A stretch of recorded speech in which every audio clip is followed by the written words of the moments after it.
not much time. Got a bath running. Kind of a mess. Anyway, well, that was interesting. Sound. Tranquil has posted a text description. Thank you. I appreciate it. Not having to read the video. Okay, the first paragraph, he just complains about the technique again. Somehow I'm not supposed to find fault with... You send me to a video and you say it's a serious video. This guy's making serious arguments. No. He's making whatever, 60-second arguments against long-held philosophical belief systems, and he's doing it with music in the background and in this just completely arrogant and obnoxious manner, and I'm not supposed to critique that. I'm not supposed to respond in kind. Come on. It was pretentious and nonsense. I should have stated what I stated, and I gave it an hour of my time. I gave it 40 minutes of video. So this complaint is vacant and empty and nonsense, but it's always your critique. It's always this stupid style point crap. Alright, so again, you're making this argument in this paragraph. It's the same thing. You're just missing the point. Okay, the point isn't about judgment. Judgment comes after you establish the value. And like I've said the word quanta, the quanta of value is this thing we feel. You can take it in 10-minute chunks or 5-minute chunks or 2-minute chunks or 60-second chunks or millisecond chunks. That we, every moment of our lives, are experiencing experiences. Right now, mine is semi-neutral. I have some stress, a little bit of worry, some, whatever, but I'm not physically blighted. Got a little bit of backache, but not terrible. So yeah, I have a status of comfort, okay? And we habituate to comfort, but that's again another subject. This has some nuance to it. But the point is, we definitely know the extremes. We know pain and we know pleasure. Holy fucking shit. Yeah, I don't know what the hell that was, but it fell over. It's one of them days. Anyway, so where was I? Yeah, so we know the extremes.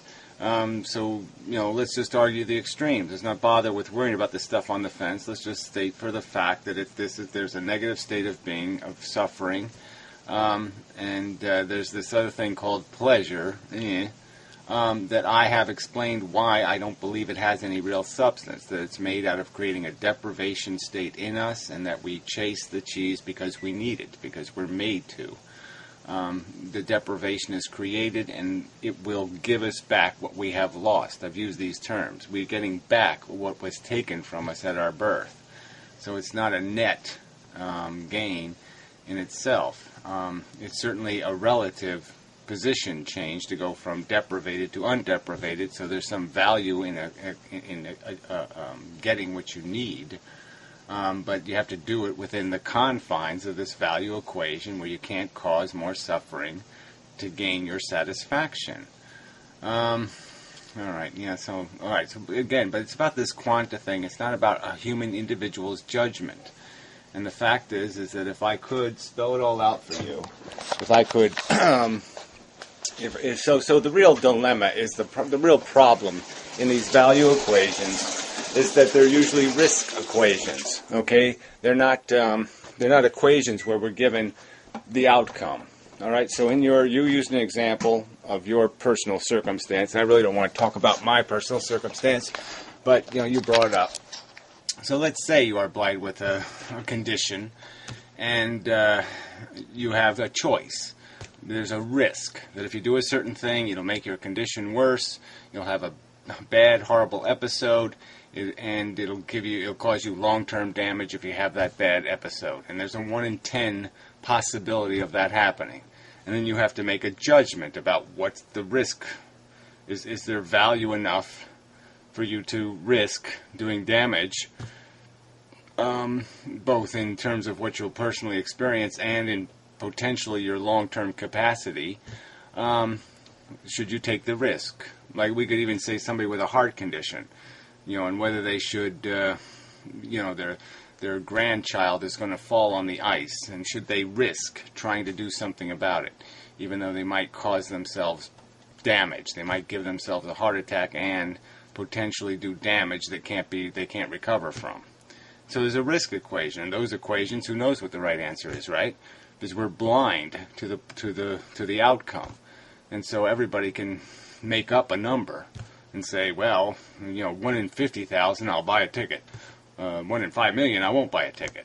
Some kind of nonsense like that, because there's no way of knowing. But what I'm saying is, if we could spell out the truth for you, if I could show you exactly what the outcome is going to be, well, then the decision's much clearer, right? Then we can just add up the value points and say, was it worth it? So if I could prove to people, if I could demonstrate, show them the videotape of not only the whole carnage of history, but if I could show them in the videotape of World War III and let them see it, and say, well, is it worth it?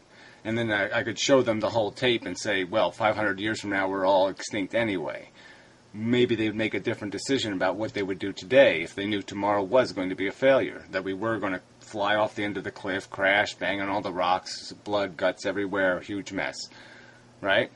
The value equation would be obvious. They'd say, sure, let's not bother with that nonsense. That would be just a waste. I mean, if you could know ahead of time that the treatment you're going to the hospital for won't work, all right, and you're just going to go through 6 months of agony and you won't live for 5 years, they won't cure you, you're just going to die, and now you're just going to die horribly instead of dying.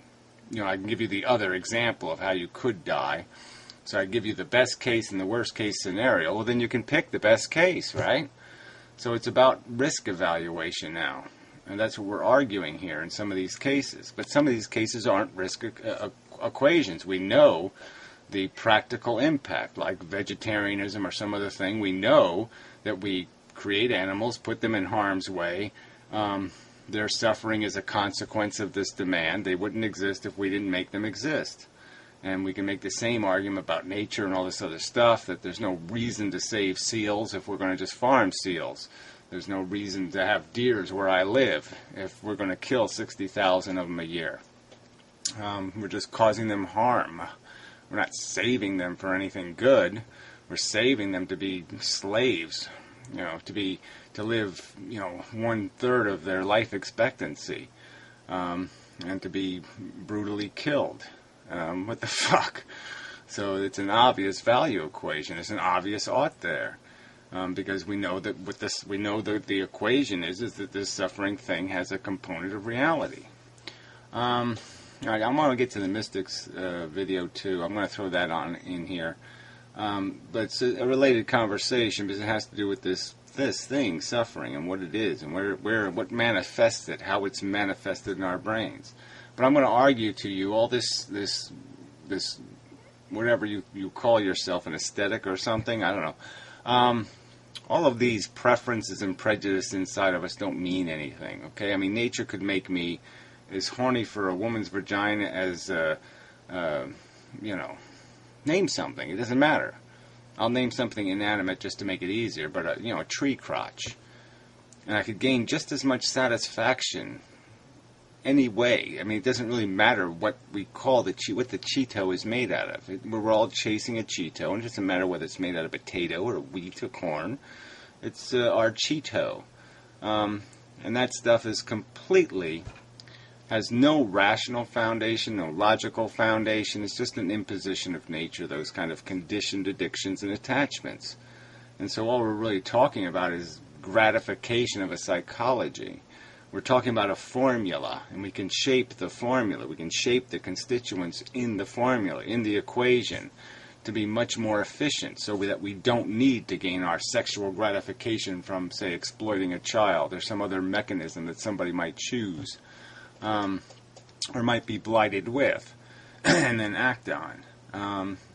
So there are efficiencies. There are obvious, you can put two things next to each other and you can measure their performance and say this is better performance. We should encourage this kind of performance.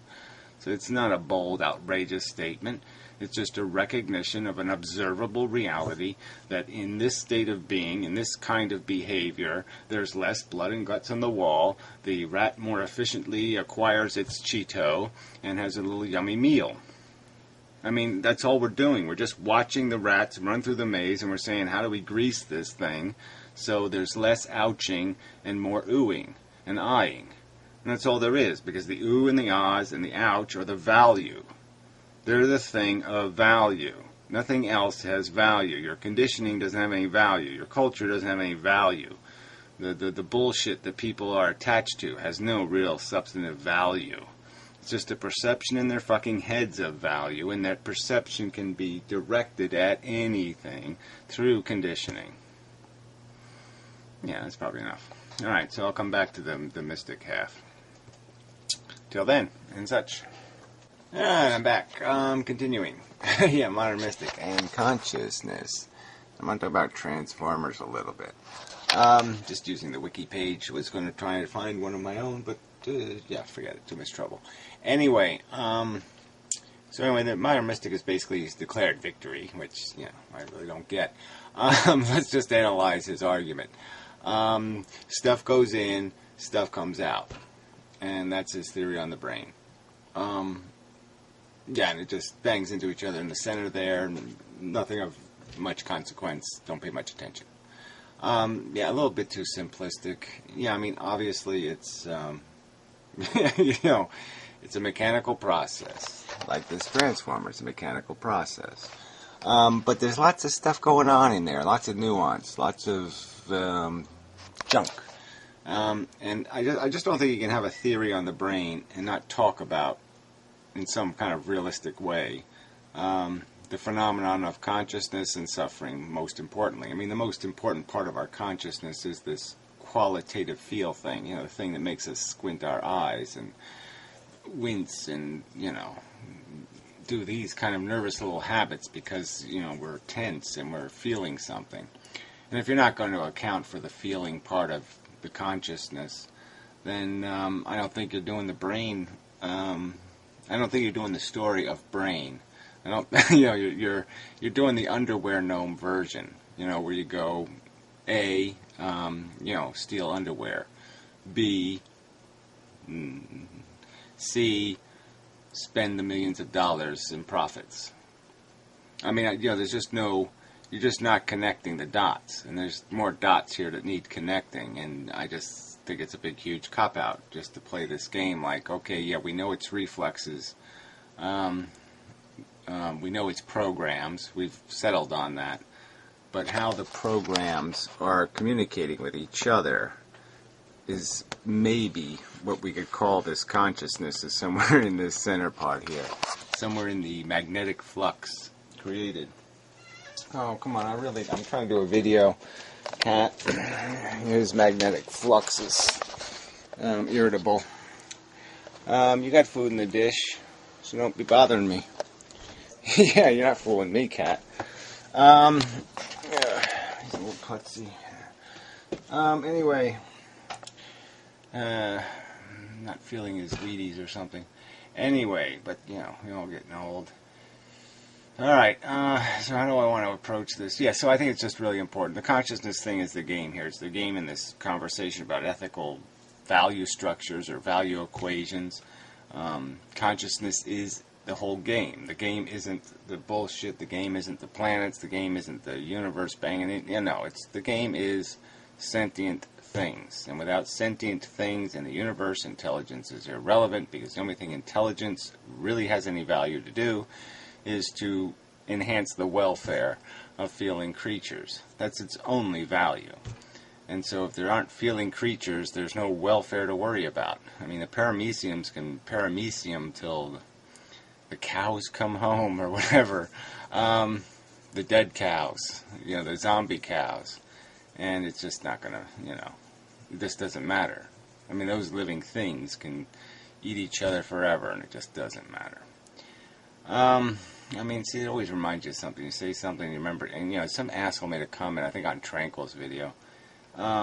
Just so annoying. You know, making some crack about vegetarianism and using Venus flytraps as an example of a carnivorous plant that somehow this is supposed to mean something to the subject of vegetarianism, and you're just like, why should I give a fuck?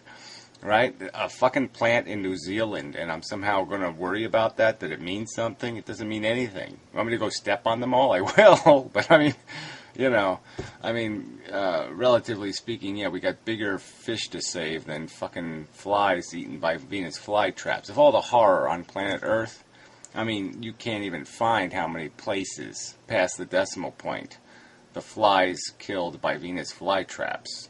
You just can't find it. And let's remember, flies don't live very long anyway, and they're all fucked anyway. So, you know, Venus flytrap, not Venus flytrap, what's the difference? They're going to get killed. But whatever. This life is stupid. But that's not the subject of this video. Not entirely. We might go there. So anyway, the transformers work on this principle. Okay, you know, you coil wire. So you do less coils on one side, more coils on the other side, you change the voltage. But let's just say there's the same number of coils on each side, you know, for the purpose of illustration. And what's basically happening is using magnetism. You're converting electricity into magnetism, then magnetism back into electricity. And that's how a transformer works. I use the word conduit.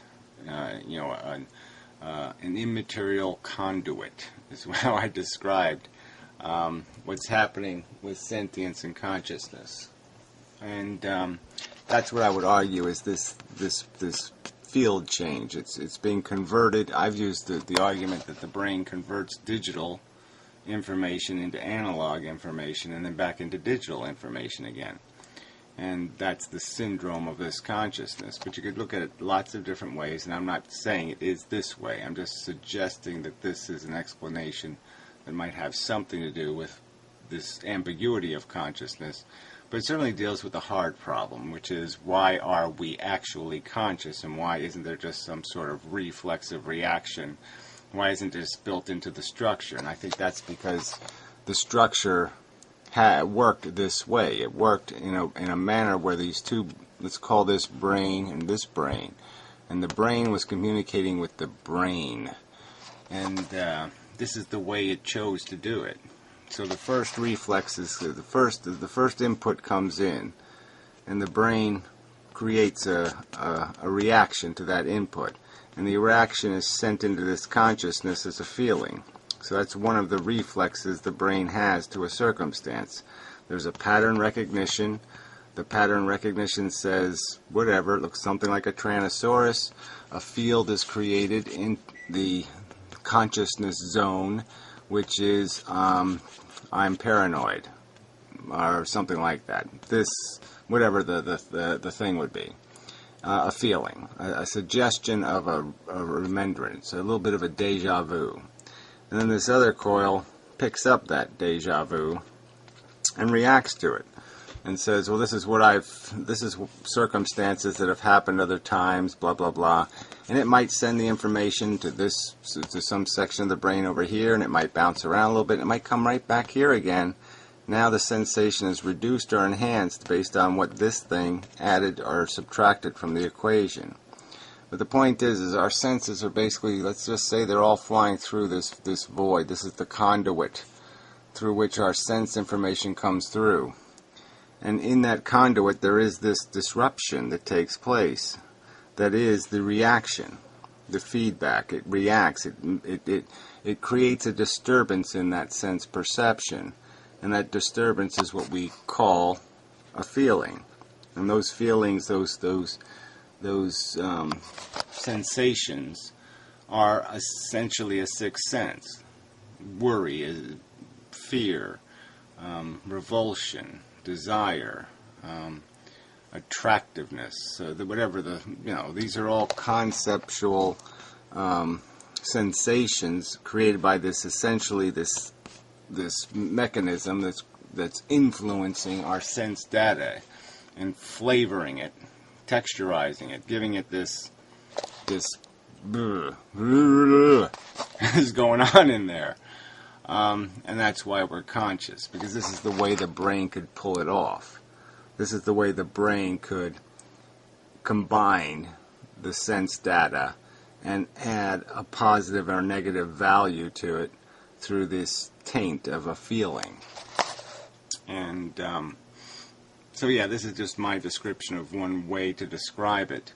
But again, you have to account for suffering. I mean, Nick to say something like, well, no part of this machinery is suffering.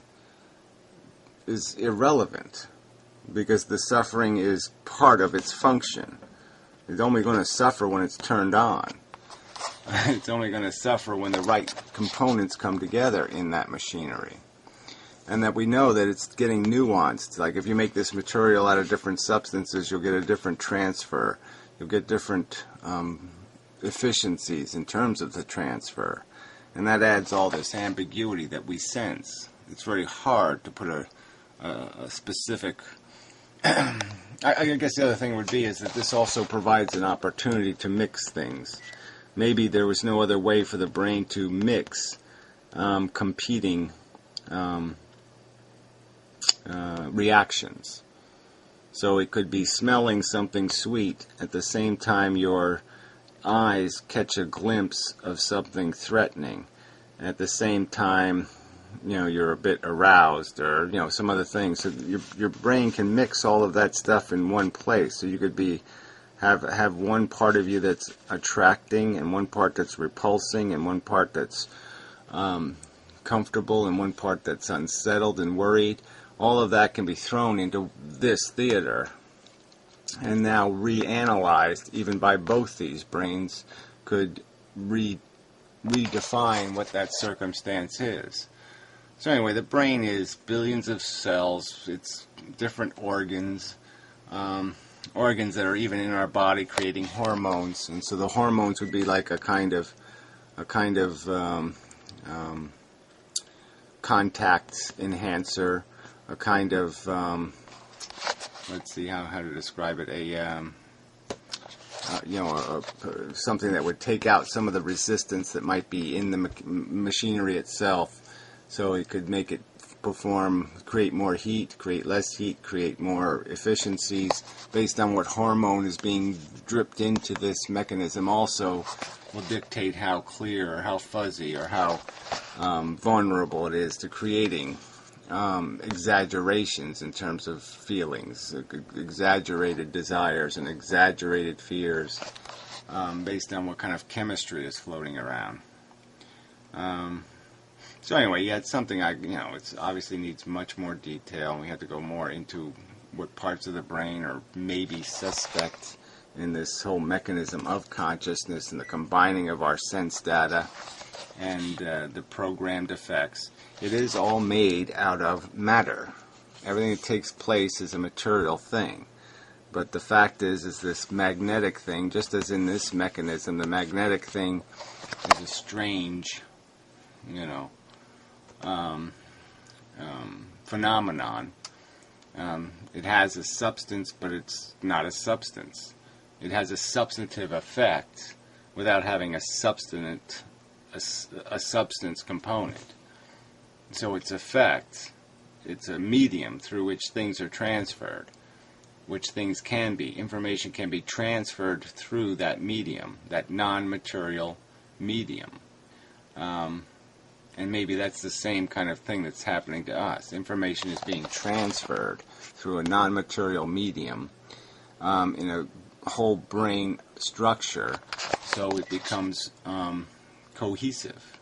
So it becomes the different aberrations and effects are tied to concepts like negative and positive. They basically they generate a thing called consciousness, and they generate a thing called a negative conscious state, an unpleasant conscious state, a revolting, hostile to comfort state, a bad state. So this vocabulary needs to be refined also. So anyway, my argument to you, Nick, is you can declare victory because I'm conceding that whatever this machine is creating is illusionary. It's made out of parts that don't represent what it is. Tricky way to say it. But regardless, like I said, I think before you can declare victory, you have to account for suffering. You have to account for the existence of the phenomenon of feelings.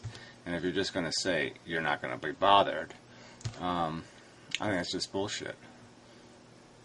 Yeah, I don't see how you can ignore the most important part of the machinery.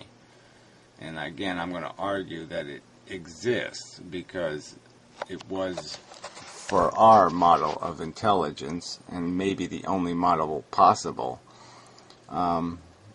you had to create a hard, unmutable value in the mechanism. There has to be a value, a weigher, that can say something is better than something else. And if there's no weigher, there's no logic, there's no intelligence. And I'm going to argue that it was through the creation of these feelings of positive and negative that the brain was able to create this capacity to react to the environment, transfer the reaction into an analog image, recontextualize, recreate the image, and then react to the new image it drew. And that made our brain what it is. That capacity is what could be built on. And it made all of our senses stronger and more powerful, because now they could be tied to a memory, and they could be tied to an imagination. I mean, we use, in a sense, our eyes, the function of our eyes, the machinery of our vision, to regenerate images in our mind, imaginations. They sit there, in a 10% gradient maybe, but they do impose themselves into our conscious awareness. Enough. I'm just going to keep using words like conscious awareness and such, and there's just no point. Anyway, yeah. So you go ahead, enjoy your victory march and parade and such, and maybe some confetti. You and the cat can work on that, but I'm not buying it, and I shall live to fight another day, I think. Yeah. I believe that's what I will do. Anyway, enough said. Old Transformers there. Really old. There's one, that's standard Transformer. Standard. Anyway, till next time, and such and so forth and whatnot.